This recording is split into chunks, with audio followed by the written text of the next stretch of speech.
Los sindicatos.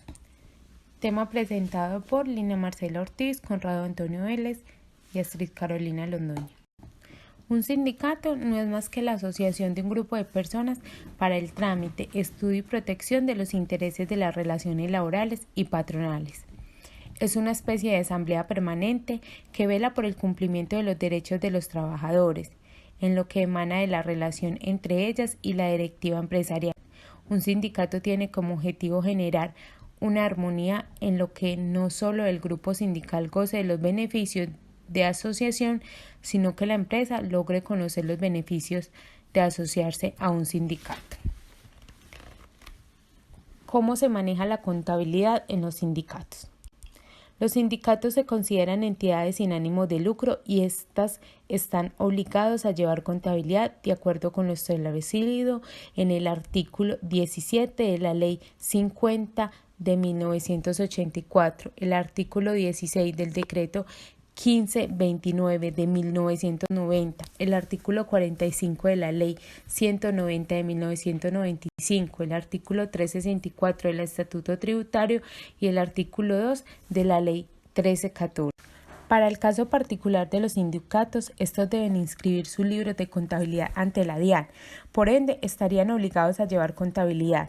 Así, al elaborar sus informes financieros de propósito general, deberán tener en cuenta los nuevos principios de contabilidad generalmente aceptados en el país.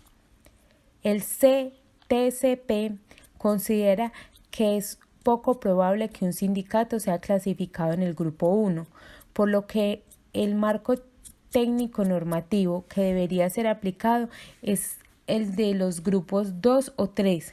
Para tal fin, deberá analizar sus políticas contables actuales y las ajustará al nuevo marco de principios, realizando las elecciones de políticas que resulten apropiadas para las necesidades de los usuarios de estas entidades. Si el sindicato cumple con tener una planta de personal no superior a 10 trabajadores activos totales inferiores a 500 salarios mínimos mensuales legales vigentes e ingresos brutos anuales inferiores a 6.000 salarios mínimos mensuales legales vigentes, será clasificado en el grupo 3. En caso contrario, será clasificado en el grupo 2.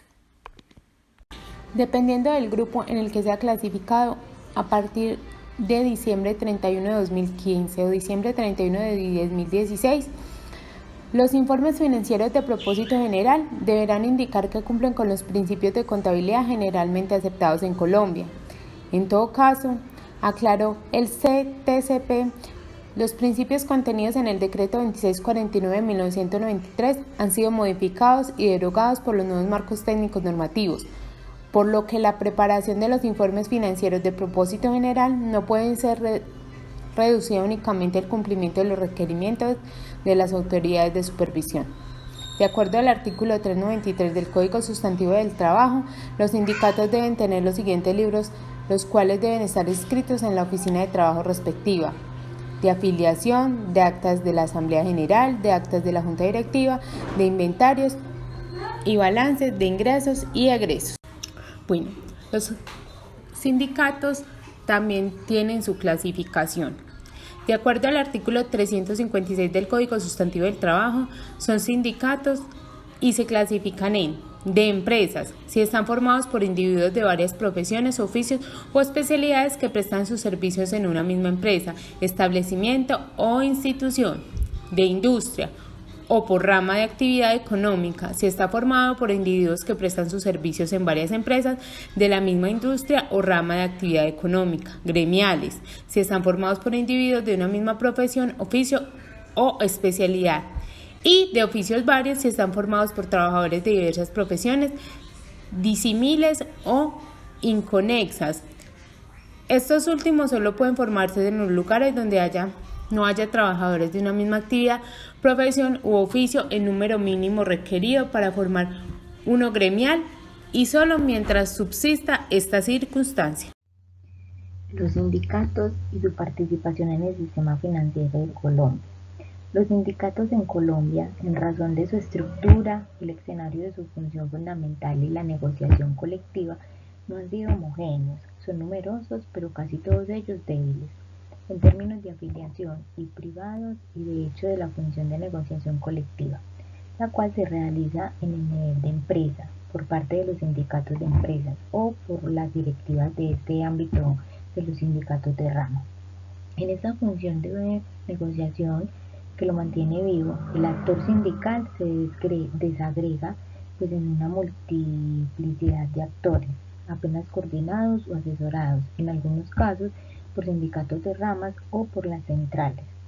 En el caso del sistema financiero, el actor colectivo empresarial se presenta mucho más unificado y fuerte. Hay dos gremios generales, como lo son Asobancaria y ANIF, y dos especializados, como lo es Asofondos e Instituto Nacional de Ahorro y Vivienda, mientras el Estado está inmediatamente encarnado en el Ministerio de Hacienda y la Superintendencia Bancaria. En los últimos 15 años, las empresas de los distintos sectores han puesto siempre un filo antisindical en sus diferentes estrategias de cambio, en la medida en que las relaciones industriales se habían inscrito en una tradición de confrontación y que los sindicatos se oponían a todas las políticas que ofertaban negativamente a cláusulas convencionales. En el sector bancario, todas las ocasiones fueron aprovechadas para menguar las fuerzas de las organizaciones sindicales. Las aplicaciones de los nuevos regímenes de pensiones y cesantías de la Ley 50, la implementación del esquema de filiales, las reducciones de la plantilla a raíz de adquisiciones y funciones o por cualquier otro motivo.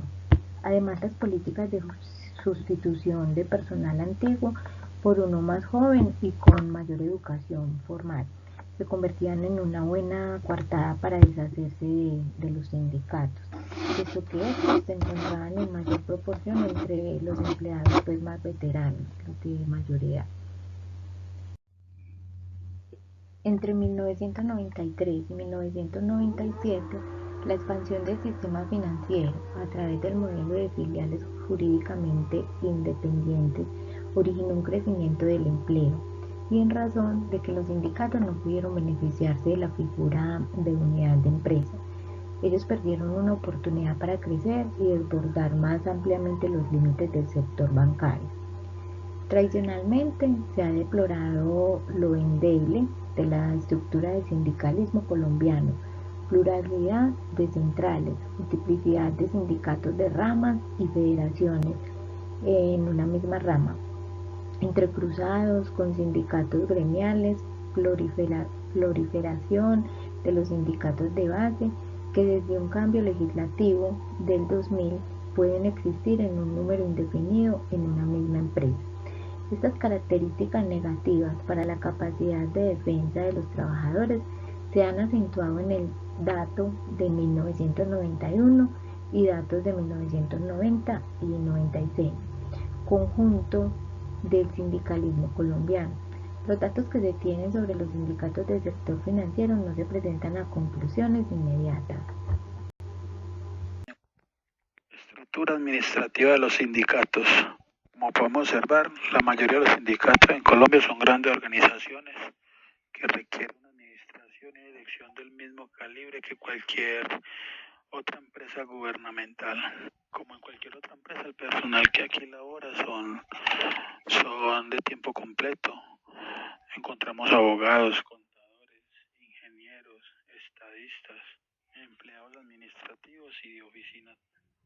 Podemos observar la Constitución del Sindicato Nacional es quien proporciona las reglas y condiciones bajo las cuales pueden operar los sindicatos locales, permitiéndoles permanecer como miembros de la organización nacional.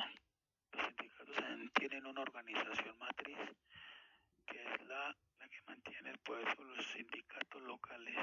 La mayoría de sindicatos nacionales tienen reglamentos que gobiernan la recaudación de cuotas regulares y cuotas de iniciación. También influye en la administración de los fondos de los sindicatos, la administración de los miembros del fondo. También puede influir en que se incluyan ciertas cláusulas en los contratos de trabajo en las empresas.